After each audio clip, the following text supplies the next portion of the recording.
Assalamualaikum warahmatullahi wabarakatuh. Bismillahirrahmanirrahim. Alhamdulillahi rabbil alamin. Wassalatu wassalamu ala asyrafil anbiya'i wal mursalin wa imamil muttaqin Sayyidina Muhammadin wa ala alihi wa ashabihi ajma'in. Amma ba'du. Apa kabar bapak-bapak, sehat? Saya baru sembuh dari gejala tipes, Pak. Jadi sisanya masih di batuk ini. Saya bersyukur kepada Allah, sakit tidak dirawat di rumah sakit. Kalau karena masuk rumah sakit nanti takut jadi COVID ya. Ternyata cukup minumin pil cacing banyak-banyak gitu. Kemudian obat-obat terkait medis yang berkaitan dengan tipes, ya alhamdulillah 10 hari istirahat total, Pak. Karena memang tipes itu kepala pening ya. Tulang-tulang itu kayaknya pegal semua. Enggak akan bisa ceramah, yakin, kalau kondisi begitu. Makanya diliburkan 10 hari. Baik, pada kesempatan kali ini kita lanjutkan ngaji fikih kita. Terakhir kita membahas sholat Jumat ya, terakhir. Saya ulas lagi bagian yang sudah terbacakan. Faslun, fasal. Wasara itu wujubil jumu'ati sab'atu asya. Syarat diwajibkan Jumat itu 7 perkara. Jadi orang yang mencukupi syarat Jumat namanya. Pertama al-Islam, orang Islam. Yang kedua wal bulugh, baligh, cukup umur. Ini nanti yang dihitung untuk mencukupi hitungan jumlah orang yang melakukan sholat Jumat. Selanjutnya wal aqlu, berakal.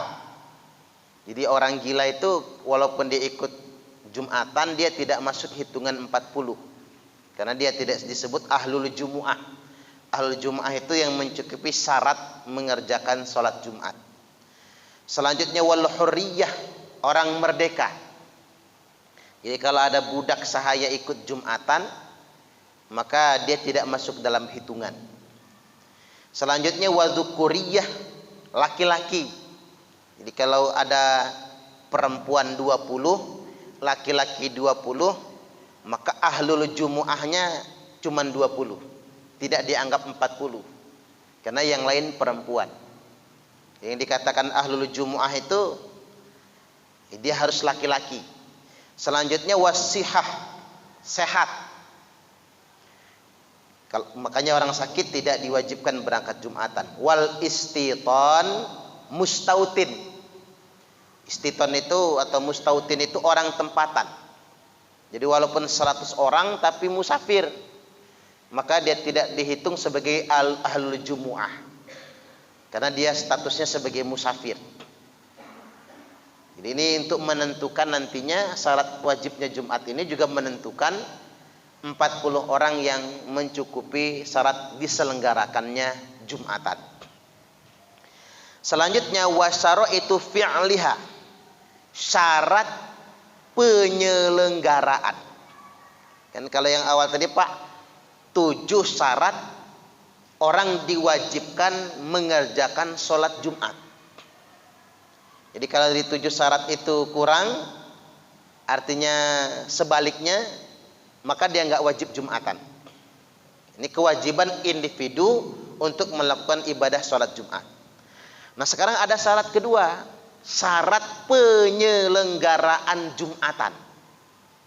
Karena Jumat itu bukan ibadah individu, tapi Jumatan itu adalah ibadah jamaah. Maka ada ketentuan syaratnya. Wasyara itu fi'liha thalathatun, syarat menyelenggarakan Jumatan itu ada 3. Jadi kalau kurang dari 3 ini, dia tidak layak menyelenggarakan Jumatan. Yang pertama, antakunal baladu misran au qaryatan. Penyelenggaraan Jumatan harus di kota atau perkampungan. Itu bahasa kitanya pemukiman penduduk. Jadi Jumatan itu nggak boleh di padang Sahara, nggak boleh dalam hutan, nggak boleh di kapal misalnya, nggak boleh juga di kereta api Jumatan. Karena itu kendaraan, bukan perkampungan, bukan perkotaan, atau bahasa sederhananya pemukiman penduduk. Harus begitu. Selanjutnya wa ayakunal adadu arba'ina min ahlil jumu'ah. Hitungannya harus 40 minimal. 40 dari ahlul jumu'ah. Siapa tuh ahlul jumu'ah? Orang-orang yang memenuhi syarat diwajibkannya Jum'ah. Kejadian kemarin Pak di Masjid Korem Garuda Hitam, akhir bulan Desember yang lalu, kan tanggal merah itu ya, Natal ya, tanggal 25 Desember itu kan Natal, tanggal merah. Kan di komplek Makorem itu kan ada masjid. Nah saya Jumat keempat khutbah di situ, tugas di situ. Ya karena libur, sebagian tentara ndak masuk kantor, usaha-usaha sekitar itu juga pada libur hari itu, jadi sepi Jumatannya. Kata saya sama Kabintal, hitung dulu yang datang. Kalau nggak nyampe sholat zuhur, nanti saya kalau nggak nyampe 40, saya khutbahnya paling 3 menit saja. Habis turun khutbah, nanti kita sholat zuhur lagi. Yang ada sholat zuhur 4 rakaat. Tunggu, pas 40 Pak. Cukup ya. Cukup 40, nggak jadi sholat zuhur kan? Setengah khutbah berjalan, nyusul yang lain. Cukuplah sekitar 60 orang. Jadi kalau sampai kurang dari 40, yang dewasa semua, anak-anak nggak dihitung, maka kita harus Jumatan, harus sholat zuhur lagi, atau pindah ke masjid terdekat. Ada masjid Asy-Syifa ya, rumah sakit DKT di situ. Ada juga masjid Babu Salam, harus pindah.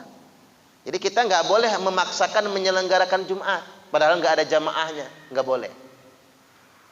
Kayak di Al Hidayah misalnya, umpama sepi, Jumatan cuman sebaris, kita harus pindah ke masjid yang terdekat. Tidak boleh memaksakan Jumatan. Jadi begitu. Selanjutnya wa ayakunal waktu baqiyan. Hendaklah waktu Jumat itu adalah di waktu yang awal. Waktu Jumat itu adalah waktu yang awal. Jadi makanya nggak boleh kelamaan Jumatan itu. Ada masjid Jumatan ngumpulin infak dulu. Masjid saya itu malahan. Itu tuh tidak boleh sebetulnya, kelamaan. Ngumpulin lelang dana dulu. Padahal sudah masuk waktu Jumat. Lama. Kelamaan yang sedemikian rupa. Itu nggak boleh kalau khusus hari Jumat. Kalau zuhur tidak apa-apa. Jadi kita jangan sampai sedemikian rupa, Pak. Karena kelewat waktu awalnya nanti. Kalau sudah kelewat waktu awal, ganti sholat zuhur. Udah pakai lelangnya lama, khutbahnya lama pula, tambah lagi. Jadi kesuwen, itu tidak boleh. Kemudian di sini dikatakan fa in kharajal waktu, kalau sudah keluar dari waktu awal zuhur, maka sulit zuhro, Jumat dibatalkan, nggak jadi Jumatan, langsung mengerjakan sholat zuhur. Itu yang perlu saya sampaikan. Kalau kita kelamaan ngelantur nih, sholat Jumatnya itu, entah apa aja yang diobrolkan, musyawarah ini itu, sampai waktu awal zuhur terlewatkan, maka tidak lagi diselenggarakan Jumatan, tapi ganti dengan sholat zuhur. Itulah mengapa nggak boleh kelamaan. Termasuk juga khutbahnya jangan kelamaan. Kasih catatan ya, khutbah itu kan bukan ceramah sih. Kalau mau lama ya ceramah jangan khutbah gitu. Khutbah kan rukun. Jadi jangan kelamaan. Kalau bisa kita yang ahli yang biasa khutbah, rekam saja. Berapa menit khutbahnya itu? 10 menit itu udah lama loh Pak. Jadi 10 menit khutbah pertama itu sudah lama. Ya, makanya direkam caranya. Jadi kalau bacaan kepanjangan disingkat bacaannya. Karena sebetulnya orang khutbah itu enak loh Pak. Baca satu ayat aja sama satu hadis selesai. Baca satu ayat. Apa yang mau dibaca? Ya ayyuhalladzina amanu taqullaha haqqa tuqatih wala tamutunna illa wa antum muslimun. Terjemahkan. Habis itu baca apa lagi? Su'ila an aksari ma yudkhilan nasal jannah. Nabi ditanya tentang perkara yang paling banyak memasukkan manusia ke dalam surga. 1. Taqwallah, bertakwa kepada Allah. 2. Wa husnul khuluq, dan berakhlak yang baik. Makanya jamaah Jum'ah, mari kita bertakwa selalu dan mari kita berakhlak yang baik. Barakallahu li wa lakum fil Qur'anil azim. Selesai.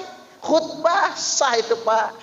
Percayalah sama saya, semua makmum senang semua, percayalah. Ditandain tuh khotibnya siapa. Wah, gua mah seneng kalau tuh khotib kan begitu. Apalagi pedagang pasar, udah ketar-ketir dia ninggalin dagangan Pak. Makanya dibuat sederhana saja, enggak apa-apa. Jadi jangan muter. Enggak jelas kapan selesainya. Apalagi khutbah jangan jadi ajang kampanye, jangan. Atau orasi politik, jangan. Dia harus fokus kepada mengingatkan pada iman dan takwa. Cinta akhirat, jangan cinta dunia, sedemikian rupa. Jangan bahas khilafiyah di dalam khutbah. Nanti orang jadi rusuh setelah itu nantinya. Baik. Selanjutnya, wa faraiduha salasatun. Fardu. Rukunnya Jumatan itu ada 3. Rukun Jumat ada 3. Jadi setelah syarat wajibnya berkenaan dengan kita, 3 syarat penyelenggaraannya sudah mencukupi, maka ketika diselenggarakan harus cukup 3 perkara. Pertama, al-khutbatani, harus ada 2 khutbah. Jadi kalau orang Jumatan nggak pakai khutbah, bukan Jumatan namanya, sholat zuhur. Jadi ada orang Jumatan tapi nggak pakai khutbah, itu ada soalnya Pak. Aliran sebelah ya. Yang kalau kita masuk masjidnya jadi pel itu nah. Itu dia kalau Jumatan di daerah yang nggak ada masjid dia nggak Jumatan di masjid kita, dia Jumatan sendiri di kebon gitu kan, atau di dalam rumah tanpa khutbah tapi mereka. Jadi yang seperti itu mereka akalin sendiri fikihnya. Yang sedemikian rupa tidak sah karena khutbah adalah rukun Jumat. Khutbatan yaqumu fihima wa yajlisu bainahuma. Adanya 2 khutbah yang harus berdiri ketika berkhutbah, harus berdiri. Kemudian yajlisu bainahuma, duduk di antara 2 khutbah itu. Jadi makanya harus ada kursi di mimbar. Biar nggak bingung khotibnya duduk di mana. Walaupun mimbar kita ini seperti yang saya sampaikan udah enak, mimbarnya mimbar Indonesia. Mimbarnya tutup depan. Kalau mimbar Nabi kan tangga ke atas, kebuka. Mengapa orang Indonesia pakai mimbar begini? Karena waktu khutbah grogi, gemeteran kelihatan sarungnya bergoyang-goyang. Maka diputuskan pakai mimbar begini, biar groginya nggak kelihatan. Bisa pegangan di mimbar. Aslinya mimbar itu nggak ketutup lah depannya, kebuka. Ini tangga naik ke atas begitu. Ya coba di Madinah itu kan Pak. Mimbar-mimbar Rasulullah itu kan naik ke atas sampai 7 tangga ke atasnya. Kalau di Indonesia ini mimbarnya rata-rata 3 tangga, jadi nggak terlalu tinggi. Selanjutnya wa an tusalla rak'atain, harus sholat 2 rakaat. Jadi 2 khutbah, rukun pertama, rukun kedua sholat 2 rakaat. Kalau nggak pakai sholat ya bukan Jumat namanya. Selanjutnya yang ketiga, rukun terakhir, fi jama'atin, harus berjamaah. Namanya jadi sholat Jumat. Al-Jumu'ah itu kan berkumpul artinya. Ada soalnya dulu aliran apa ya, sholat ibu-ibu diwajibkan Jumatan juga, tapi di rumah masing-masing. Ya bukan Jumatan namanya. Yang dikatakan Jumatan itu berkumpul. Jadi kalau nggak berkumpul secara berjamaah ya bukan Jumatan namanya. Sholat sendiri-sendiri. Jadi 2 khutbah, 2 rakaat sholat, dan yang ketiga secara berjamaah. Itulah rukun sholat Jumat. Selanjutnya, wahai atuha arba'u khisal. Sunnah-sunnah terkait Jumat ada 4 perkara. Sunnah terkait Jumat ada 4 perkara. Al-ghuslu wa tanziful jasad. Mandi dan membersihkan badan. Mandi dan membersihkan badan. Kalau mandi saja jegur bisa, Pak. Yang penting basah. Tapi di sini dikatakan wa tanziful jasad, membersihkan jasad.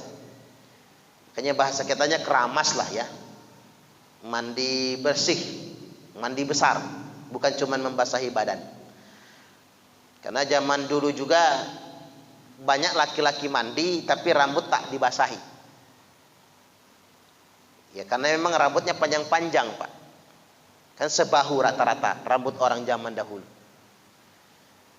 Kalau sekarang laki-laki kan hampir nggak ada yang rambut sebahu, kecuali preman kalau sekarang. Kita rambut pendek semua, makanya kita cenderung tidak ribet kan. Tapi kalau ibu-ibu itu mandi, paling sehari sekali dia membasahi rambutnya. Itu pun kalau pas mandi wajib, kalau enggak yang enggak membasahi seluruh rambutnya. Karena mengeringkannya yang lama. Selanjutnya, walubsu thiyabil bayd, memakai pakaian putih. Jadi sunnah itu. Memakai pakaian putih adalah sunnah. Walaupun memang orang Arab itu begitu, Pak, cuman punya 2 warna, hitam sama putih.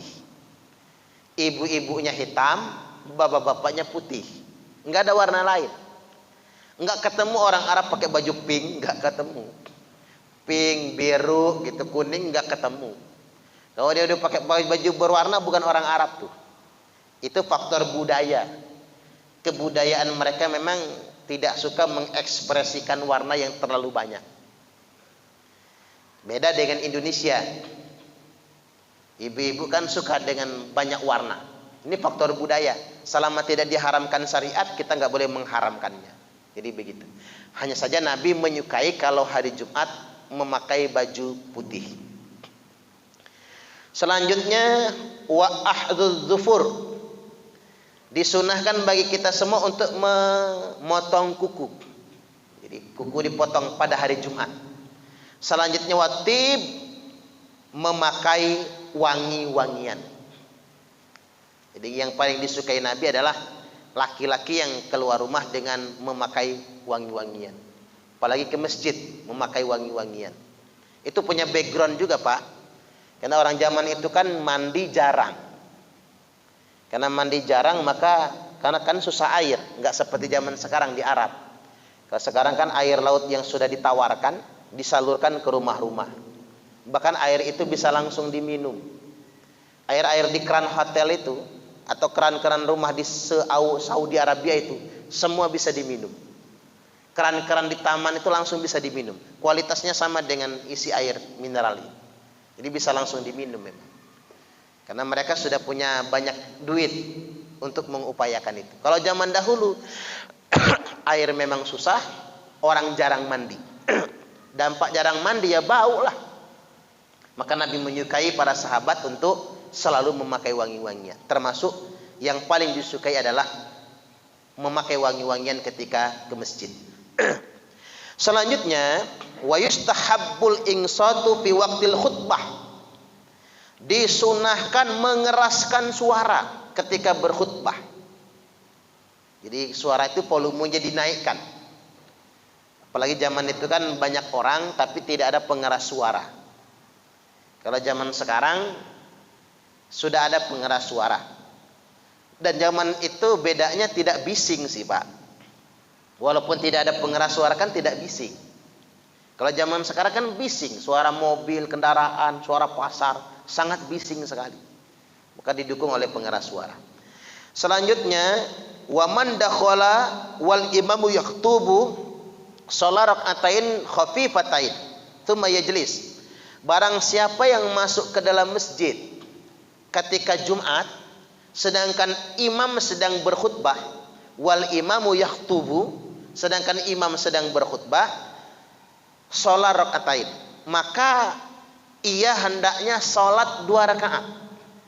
Khafifatain, yang ringan salatnya.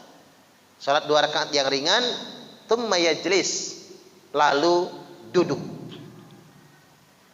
Jadi ketika orang masuk masjid, imam khatib sedang berkhutbah, maka dia tidak boleh langsung duduk. Tapi salat sunnah 2 rakaat terlebih dahulu. Ada 3 keadaan yang kita tidak dianjurkan untuk mengerjakan salat sunnah. Apa saja keadaannya itu? 1, khutbah sudah selesai di khutbah kedua, bukan lagi khutbah pertama. Kalau sudah khutbah kedua, enggak usah lagi mengerjakan tahiyatul masjid, karena sudah mau selesai. Yang kedua, sudah akan ditegakkan iqamah, sudah didirikan iqamah. Atau yang ketiga, sudah selesai iqamah. Malah dilarang mengerjakan sholat sunnah apabila iqamah sudah dikumandangkan. Jadi begitu. Selanjutnya sedikit lagi, kita masuk ke khutbah dulu Pak, untuk para khatib ini. Wa arkanul khutbataini khamsatun. Rukun 2 khutbah itu ada 5. Rukun 2 khutbah ada 5. 1, hamdulillahi fihima, mengucapkan alhamdulillah di 2 khutbah. Alhamdulillahi rabbil alamin, memuji Allah. Itu rukun itu. Ya, pakai alhamdulillah boleh, atau innal hamdalillah nahmaduhu wa nasta'inuhu. Itu sudah masuk dalam kategori rukun. Khutbah pertama maupun khutbah kedua harus memuji Allah. Selanjutnya, wassalatu ala nabi sallallahu alaihi wasallam fihima, salawat kepada Nabi di dalam 2 khutbah itu. Jadi minimal Allahumma shalli ala sayyidina Muhammad, atau Allahumma shalli ala Muhammad, atau Allahumma shalli wa sallim ala sayyidina Muhammadin wa ala alihi wa sahbihi wa barik wa sallim ajma'in. Bersalawat kepada Nabi di 2 khutbahnya. Jangan lupa, kalau membaca syahadat bukan rukun ya Pak. Jadi bapak-bapak kalau khutbah nggak baca syahadat nggak apa-apa. Tapi memuji Allah, salawat Nabi di 2 khutbahnya. Selanjutnya, wal wasiyatu bitaqwa fihima. Di 2 khutbahnya harus ada wasiat takwa. Di 2 khutbahnya harus ada wasiat takwa. Usikum wa nafsi bitaqwallah. Kama amarallahu ta'ala, baca ayat misalnya. Ini di 2 khutbah harus ada wasiat takwa. Usikum wa nafsi, aku wasiatkan kepada kalian, wa nafsi, dan diri saya sendiri, bitaqwallah, untuk selalu bertakwa kepada Allah. Nah, itu namanya wasiat takwa. Selanjutnya yang keempat, wa qiraatul ayati, wa qiraatu ayatin minal Qur'an fi ihdahuma, membaca ayat Al-Quran di salah satu dari 2 khutbah. Jadi bapak-bapak membaca ayatnya boleh di khutbah pertama, boleh di khutbah yang kedua. Jadi salah satu khutbahnya saja. Kemudian yang kelima terakhir, wa du'a ulil mu'minin wal mu'minat fil akhirah, berdoa, mendoakan orang mukmin laki-laki dan perempuan di khutbah yang terakhir. Jadi enak, khutbah itu enak Pak. Cukupin rukunnya jadilah. Saya ambil contoh. Bapak-bapak semua bisa khutbah, nggak harus bubar Jumatan gitu. Kalau khatib nggak datang, alhamdulillahi rabbil alamin, 1 rukun, dapat tuh. Biar agak keren, tambahin syahadat kan? Yang pendek aja, yang sederhana saja. Asyhadu an la ilaha illallah wa asyhadu anna Muhammadar Rasulullah. Nah, syahadat tuh. Tapi masih 1 rukun, alhamdulillah. Baru kemudian rukun kedua, kita bersalawat. Allahumma shalli ala sayyidina Muhammadin wa ala alihi wa sahbihi wa barik wa sallim ajma'in. Amma ba'du. Udah dapat 2 rukun nih. Fa ya ibadallah, usikum wa nafsi bittaqwallah. Dapat 3 nih sudahan. Sudah dapat 3. Sebagaimana firman Allah atau kama amar Allah, sebagaimana perintah Allah. A'udzubillahi minasyaitonir rajim. Ya ayyuhalladzina amanu taqullaha haqqa tuqatih wa la tamutunna illa wa antum muslimun. Dapat 4. Udah dapat 4 rukunnya. Habis itu bapak-bapak ngomong apa? Baca 1 ayat, baca 1 hadis. Setelah itu barakallahu li wa lakum fil Qur'anil azim. Bisa 3 menit itu bisa khutbah itu. Tapi lihat jamaah Pak, kalau jamaah belum ngisi, jangan cepat amat. Nunggu sedikit enggak apa-apa. Kemudian yang berikutnya khutbah kedua juga begitu. Setelah kita memuji Allah, mengucap syahadat, bersolawat, wasiat takwa, membaca ayat lagi, langsung solawat, langsung berdoa. Allahumma ghfir lil mu'minina wal mu'minat wal muslimina wal muslimat. Simpel sekali khutbah tersebut. Selanjutnya satu hal lagi, satu pasal lagi. Wa syurutul khutbataini asharatun. Nah, ini banyak syaratnya malahan. 2 khutbah itu ada 10 syaratnya biar sah. Jadi kan rukun tuh. Syarat 2 khutbah. 1, at-taharatu 'anil hadatsain al-asghari wal akbari. Suci dari hadas. Hadas kecil maupun hadas besar. Nah, umum ini ya, seperti yang kita ketahui. Selanjutnya wa taharatu 'anin najasati fi taubi wal badani wal makan. Suci dari najis. Suci dari najis, pakaian, badan dan tempat khutbah. Itu harus suci dari najis. Yang pertama tadi hadas ya Pak. Hadas kecil maupun besar. Jadi kalau lagi khutbah kentut, batal khutbahnya. Harus digantikan yang lain. Tidak boleh dipertahankan. Sama dengan batalnya sholat, diganti. Selanjutnya wasatrul aurah, nutup aurat. Jadi kalau terbuka aurat, khutbah menjadi tidak sah. Selanjutnya wal qiyamu 'alal qadir, berdiri bagi yang mampu. Kecuali sedang berdiri gemeteran, boleh duduk. Selanjutnya wal julusu bainahuma, duduk di antara 2 khutbah. Fauqa tuma'ninati shalah, selama lebih sedikit dari tuma'ninah di dalam sholat. Kita itu kalau duduk tuma'ninah itu di antara 2 khutbah, cukup seukuran baca kulhu sekali.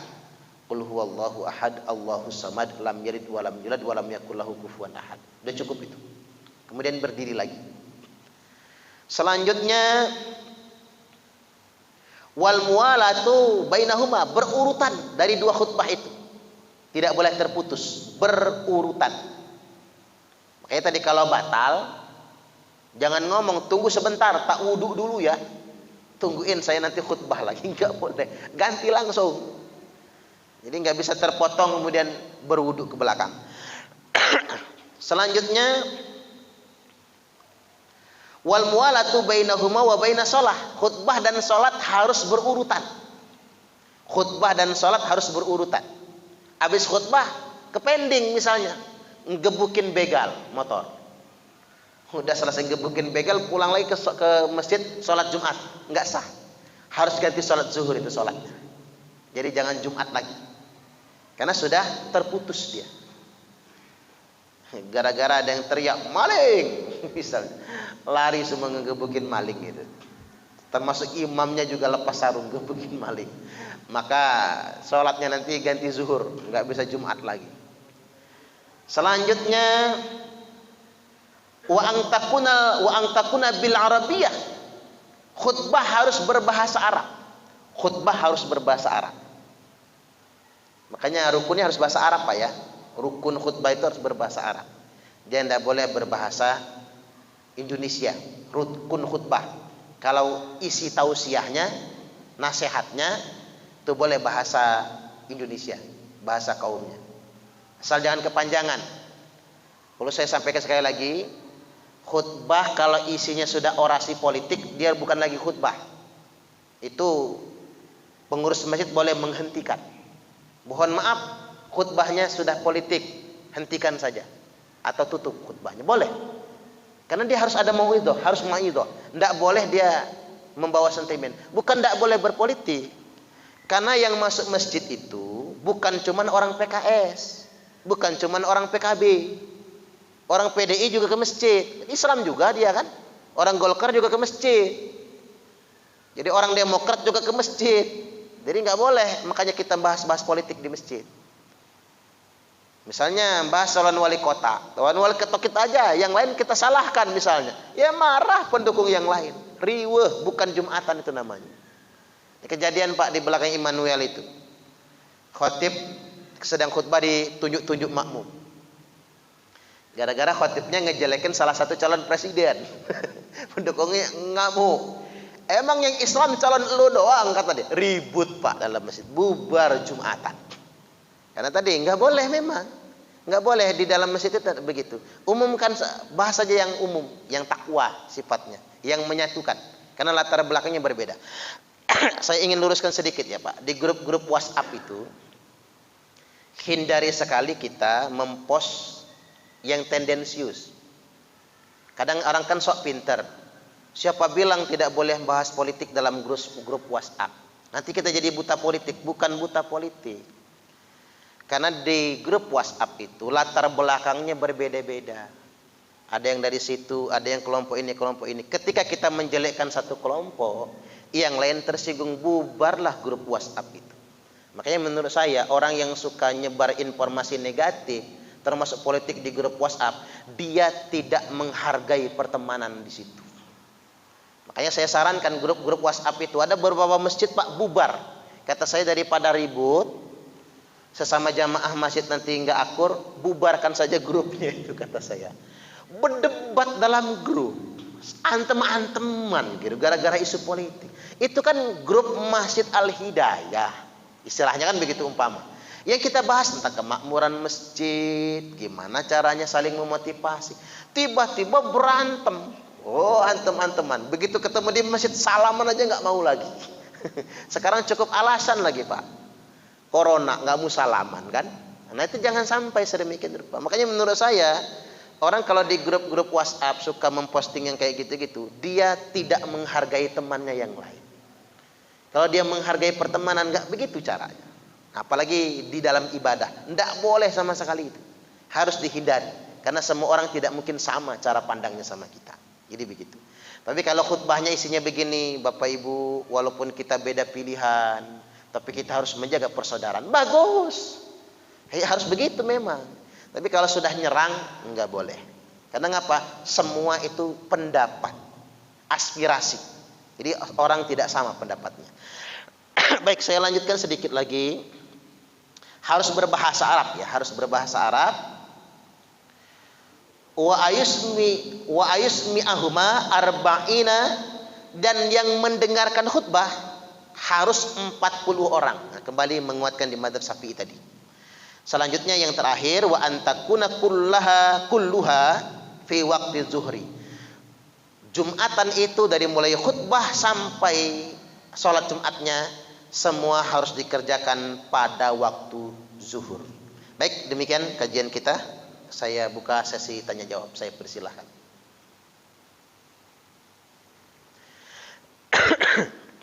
Silakan Pak, kalau ada.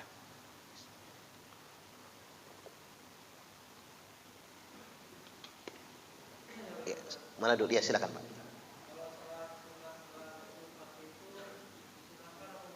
Ya. Iya. Sepakat 4 madhab ya Pak. Sepakat 4 madhab. Salat sunnah qobliyah Jumat itu disunnahkan. Salat sunnah qobliyah Jumat itu disunnahkan. 4 madhab tanpa perselisihan. Ya, sunnah hukumnya ya, bukan bid'ah. Makanya kita harus pahami kaidahnya begini. Rasulullah sallallahu alaihi wasallam diriwayatkan bahwasanya dari Abu Hurairah radhiyallahu an, Rasulullah sallallahu alaihi wasallam bersabda, Idza shalla ahadukumul jumu'ata falyusalli ba'daha arba'an. Apabila salat salah seorang di antara kalian pada hari Jumat, maka hendaklah dia mengerjakan salat sunnah setelah Jumat 4 rakaat. Ini ba'diyahnya dulu. Salat sunnah setelah Jumat 4 rakaat. Hadis ini tercantum dalam kitab Sahih Muslim nomor 881. Selanjutnya dari Abdullah bin Mas'ud radhiyallahu an, kana yusolli qablal jumu'ati arba'an wa ba'daha arba'an. Bahwasanya hadis ini marfu sampai kepada Rasul. Beliau mengerjakan salat 4 rakaat sebelum Jumat dan mengerjakan 4 rakaat setelah Jumat. Mengerjakan 4 rakaat sebelum Jumat, qabliyah berarti, dan 4 rakaat setelah Jumat. Sunan Tirmidzi nomor hadis 523. Nah, kapan mengerjakan salat sunnah qabliyah Jumat itu? Salat sunnah qabliyah Jumat dikerjakan dari mulai kita masuk masjid sampai khotib naik mimbar.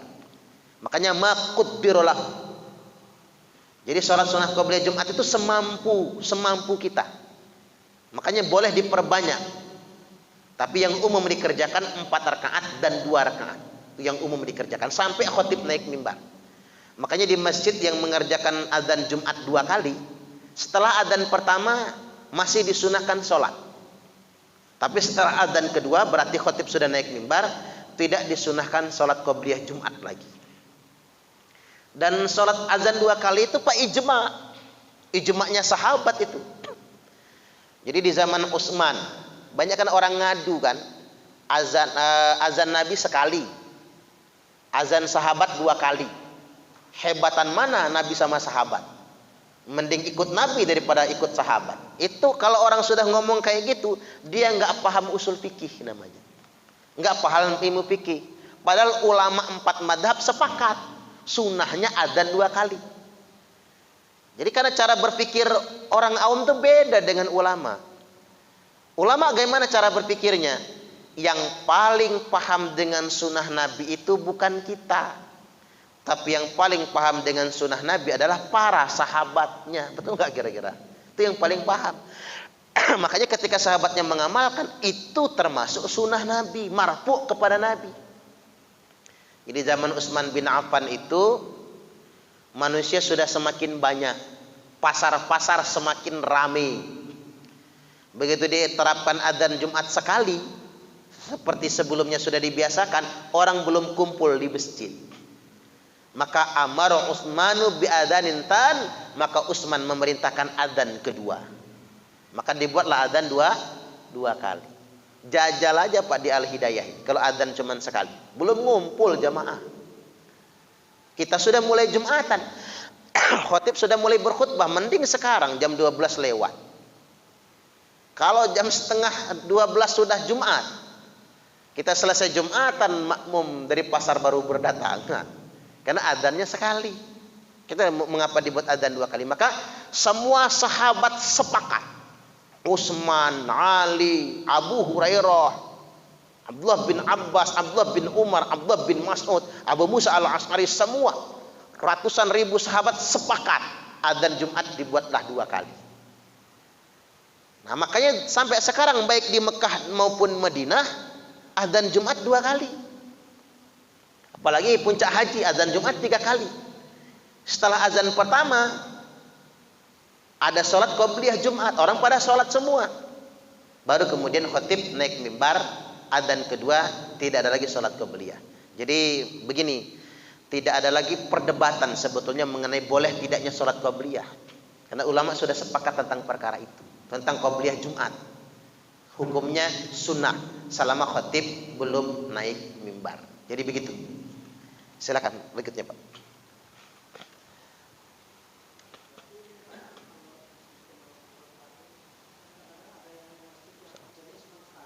Ya.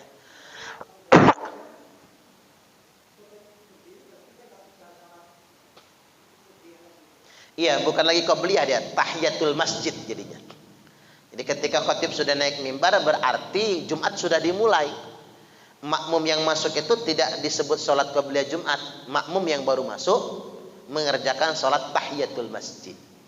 Jadi bagi kita yang sudah tahiyatul masjid, ya jangan lagi berdiri untuk mengerjakan sholat qobliyah. Karena ada juga sih di kalangan Nahdlatul Ulama juga, saya pernah khutbah gitu di satu masjid yang azannya sekali.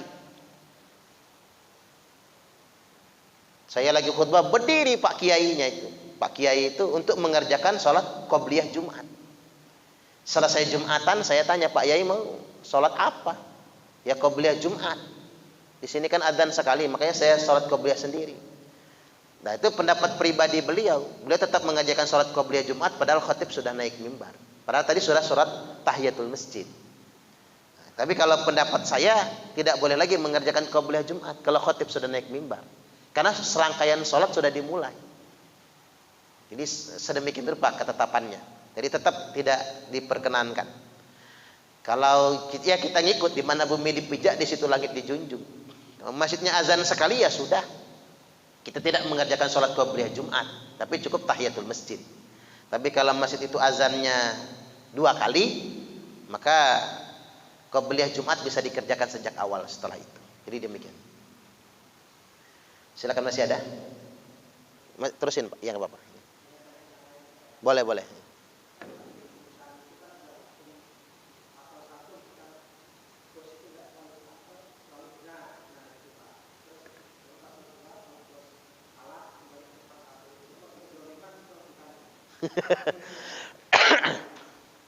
Ya, aturan ketika dia merugikan, aturan dibuatkan untuk mencegah adanya pihak yang terzolimi. Jadi ketika aturan dibuat tapi menzolimi pihak lain, maka dia adalah sebuah kezoliman. Jadi aturan apapun yang dibuat tujuannya untuk menzolimi pihak lain, bos menzolimi anak buahnya, karyawannya misalnya, ataupun sebaliknya, maka aturan yang berisi kezoliman tersebut adalah sebuah kezoliman. Jadi mesti dibatalkan yang sedemikian rupa. Aturan dalam bentuk apapun, termasuk undang-undang yang dibuat, ketika dia melahirkan kezoliman, maka dia harus dibatalkan. Dan itu akan menjadi perbuatan dosa nantinya. Walaupun di Indonesia ini begini, aturan itu sengaja dibuat untuk dilanggar. Aturan itu dibuat kalau bisa memang sengaja untuk dilanggar. Apa tujuannya agar dilanggar? Agar bisa menghasilkan duit soalnya. Hanya aturan misalnya pesta dengan protokol kesehatan, izin itu izin ini, kan duit semua tuh. Nanti begitu gugus Covid datang melanggar aturan, enggak jaga jarak sebagainya. Nah aturan itu kalau sudah ditempel sama duit, ya aman sudah, ya sudah lanjutkan pesta Anda, kami mau pulang. Artinya di Indonesia itu begitu. Jadi aturan sengaja dibuat biar dilanggar, bisa ujung-ujungnya duit. Itu juga jangan sedemikian rupa. Kayak misalnya peraturan pakai helm. Emang salah kita kalau nggak pakai helm gitu. Cuman memang sengaja gimana ada pelanggaran biar jadi duit kan. Sampai tutup pentil ban motor aja diperiksa biar jadi duit, gimana caranya. Nah ini yang jangan tuh begitu. Sengaja aturan justru Indonesia itu mengapa kita belum disiplin Pak? Karena di Indonesia itu baik masyarakatnya maupun aparatnya nggak suka tertib. Sama sekali nggak suka tertib. Jadi karena nggak suka tertib, pelanggaran itu sengaja harus ada biar bisa menghasilkan duit. Jangan sampai sedemikian rupa. Itu pun bentuk kezaliman. Baik, silakan, masih ada.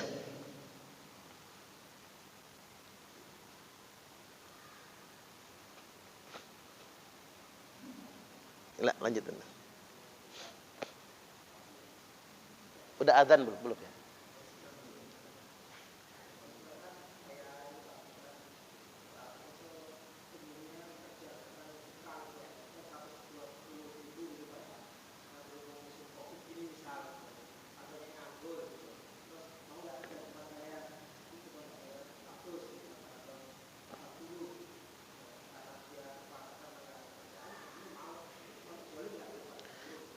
Ya tidak juga sih, karena itu kan akad, kesepakatan. Jadi pekerjaan, karena dia tahu sedang sepi pekerjaan, banyak yang nganggur, maka bos entah itu kemampuan dia menggaji atau mungkin dia sengaja menurunkan baik upah misalnya. Apapun namanya, selama itu dalam kesepakatan, dia bukan sebuah kezaliman. Selama dalam kesepakatan. Kecuali tadi disepakati 110, tapi sama dia dipotong 10.000, masa kantong dia potongannya, itulah kezalimannya di sana. Kesepakatannya sekian, tapi dipotong, potongannya masuk kantong pribadi dia, maka itu menjadi kezaliman. Pekerjaan berapapun gajinya, selama itu kita sepakati, maka dia bukan sebuah kezaliman. Jadi demikian, antara yang mempekerjakan sama si pekerja bersepakat akan perkara itu. Walaupun memang ketika sudah berlebih-lebihan Pak, kan ada aturannya. Upah tukang sehari sekian, upah kenek sehari sekian. Kalau sudah melanggar aturan, kan ada ketentuannya, ada tempat pengaduannya. Ya, kalau kayak pemborong-pemborong itu kan, ketika dia menggaji pekerja buruh bangunannya tidak sesuai, dia bisa dilaporkan ke dinas tenaga kerja misalnya. Itu prosedurnya ya. Walaupun belum tentu berhasil juga laporannya. Tapi Indonesia ini begini. Terakhir ini sebelum saya tutup, di Indonesia itu memang satu Pak, masalah integritas masih masalah yang utama. Di Indonesia ini mencari orang jujur itu masih susah dalam pekerjaan, apalagi proyek negara. Jadi kita itu nggak bisa keluar-keluar merasa Islamnya hebat, karena kita sendiri belum seseutuhnya mengamalkan Islam. Kayak Norwegia sama Swiss ya, negara paling bahagia di dunia, itu indeks korupsinya 0,01%. 99,9% orang di Swiss Norwegia tidak korupsi. Saking jujurnya Pak, padahal nggak ada orang muslimnya. Nah Indonesia ini kan korupsinya ranking 4 di dunia internasional. Ini masalah kita tuh masalah kejujuran. Yang masalah kedua adalah masalah pemerataan. Kan ada orang yang kaya makin kaya, yang miskin tambah kebebes gitu. Masalah Indonesia itu masalah pemerataan. Saya ambil perumpamaan saja. Di Indonesia ini katanya ada 9 naga. Itu yang menguasai Indonesia. Dan 9 naga ini kan yang bikin mereka kaya itu kan Pak Soeharto dulu. Dari Orde Baru kan, yang bikin mereka kaya. Sampai efek kekayaan mereka nggak bisa dikalahkan oleh penguasa siapapun yang silih berganti sampai sekarang. Saya ambil contoh sederhana, nggak usah 9 naga lah Pak. Sugar Group.